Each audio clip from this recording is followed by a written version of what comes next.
Return back to yesterday's siege on the United States Capitol. It did lead to former White House Chief of Staff Mick Mulvaney's resignation. He's stating, quote, "I quit because it is the only thing I could do officially to express my disapproval of what happened yesterday." He spoke on the matter in a phone interview with Bloomberg Radio earlier.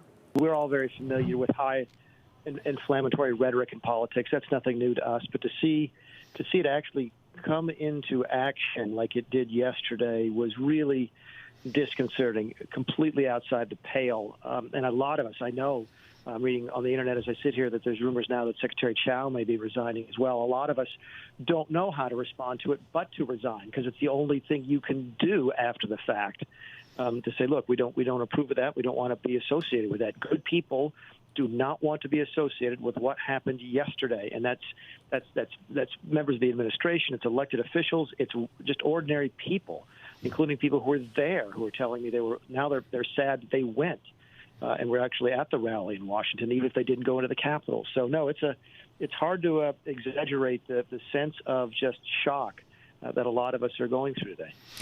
Did some of us underestimate the power of words? Because President Trump had been very explicit in saying this has been stolen, that this is illegitimate, it's wrong. He said it even yesterday at that noon rally that he appeared at on the Ellipse. And he actually asked people to come to the city and demonstrate and really express their anger to Congress. Is it that surprising that words like that do have effect? Yes and no. I'm not trying to dodge your question, but keep in mind there's nothing unusual about that in our system. That's to be encouraged. Come to Washington, protest, have your voice be heard. I mean, thank goodness we have that tradition in this country.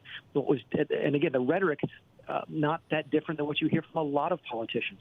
What was different yesterday was that people actually took it to heart in a way that manifested itself in illegal activity, and a violently illegal activity. That's where I think the underestimation was, is that there really were a lot of people in this country, maybe not a lot, but certainly enough yesterday to break the law, to try and frustrate our constitutional processes.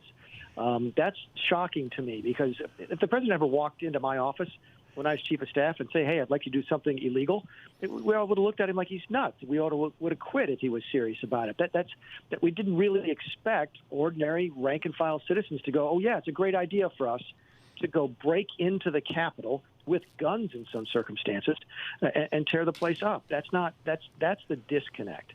That's what's so wrong about yesterday. And again, that's why I think you're seeing the resignations today. Well, as you say, Mick, and I certainly agree with you, there's a history, even a rich history in this country of demonstration. I mean, it's in the First Amendment, after all, to petition for redress of grievances and to gather. There's no question about it.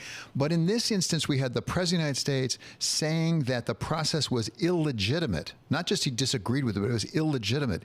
Doesn't that, to some extent, free people up to say, well, listen, if they're not legitimately in authority, if they're not doing something legitimate, then all bets are off? Doesn't that actually change the discussion? Yeah, I don't think it frees you up to do illegal activity. I mean, you have the right to be angry, but not the right to be violent.